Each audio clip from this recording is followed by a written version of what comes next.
देखिए, आप क्या कहनी है, मेरी तो कुछ समझ में नहीं आ रहा। इतने भोले मत बनो मिस्टर बाबर।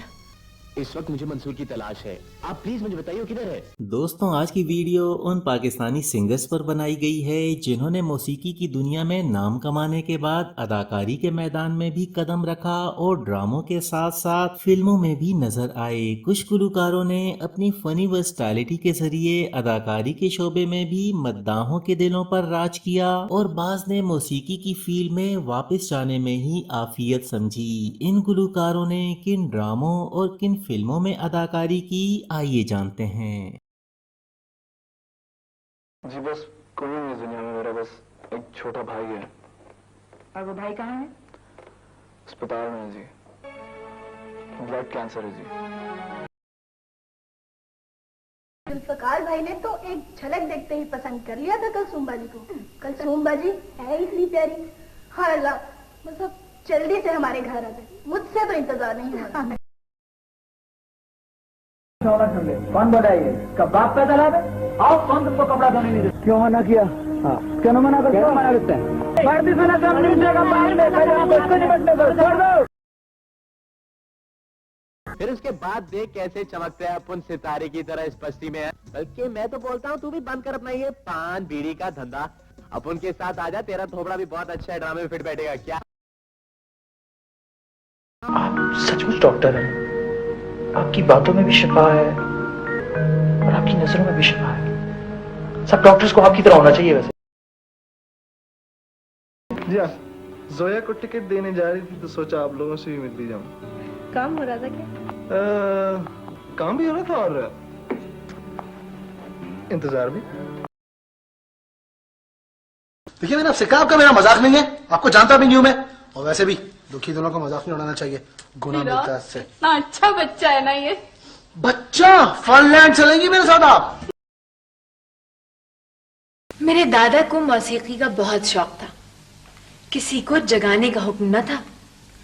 स्टेट का गवैया सुबह राग आसा गाकर जगाया करता था। अफसोस तो मुझे इस बात का है कि उन्होंने मेरी चाहत को इतना कमजोर समझा और मुझसे सब कुछ छुपाया। आग ही खाते हैं, आग ही पीते हैं और आग ही में रहते हैं। आप सिर्फ एक बार जाकर उनसे बात तो करें। कैसे तुझे अकेला छोड़ दूं? आता है तो 3-4 दिन मुश्किल से ठहरता है और जाता है तो महीनों लौटने का नाम नहीं लेता। ये सिलसिला कब तक चलता रहेगा सारंग? तुम हिरा को आमना से किसी भी तरह कंपेयर नहीं कर सकते। ना तो वो उसकी तरह अमीर है, ना उसकी तरह चालाक। हाँ, ये बच्चा माँ का नहीं है, ये बच्चा तो सिर्फ बाप का है। हम दोनों तो सिर्फ इसकी दाइयां हैं। मैं औरत की सिर्फ एक कमजोरी को पहचानता हूँ राबिया, उसके अंदर एक माँ होती है जिसे ढूंढना कोई मुश्किल काम नहीं।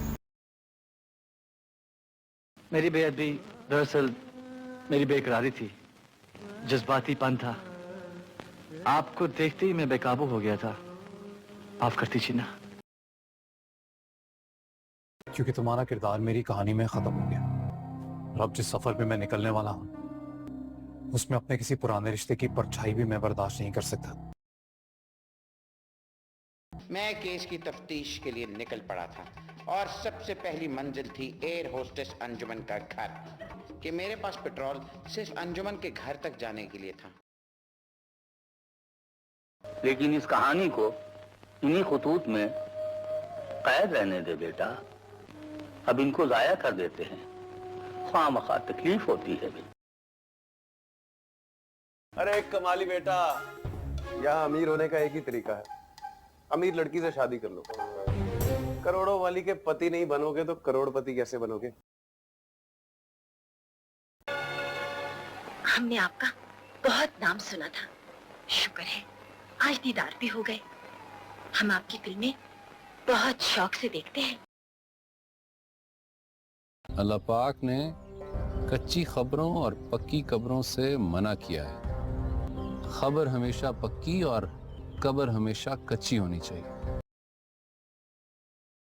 किसी को जाने बगैर समझे बगैर उसे अपनाना मेरे लिए काफी अनोखी बात है। और हाँ, हारिस जैदी के साथ कोई जबरदस्ती कर नहीं सकता।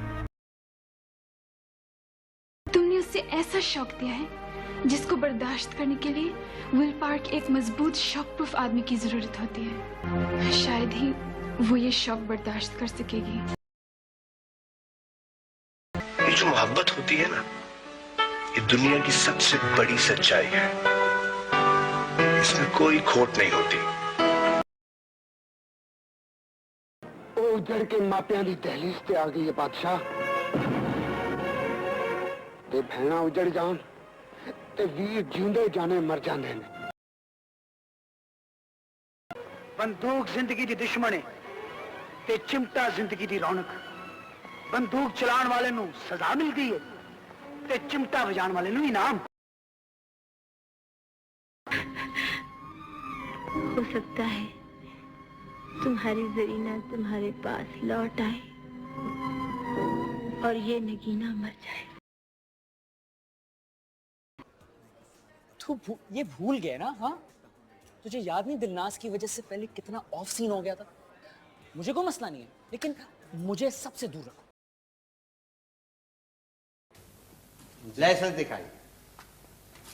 मैंने क्या किया है? ये हम सोच कर बताएंगे, पहले लाइसेंस दिखाओ।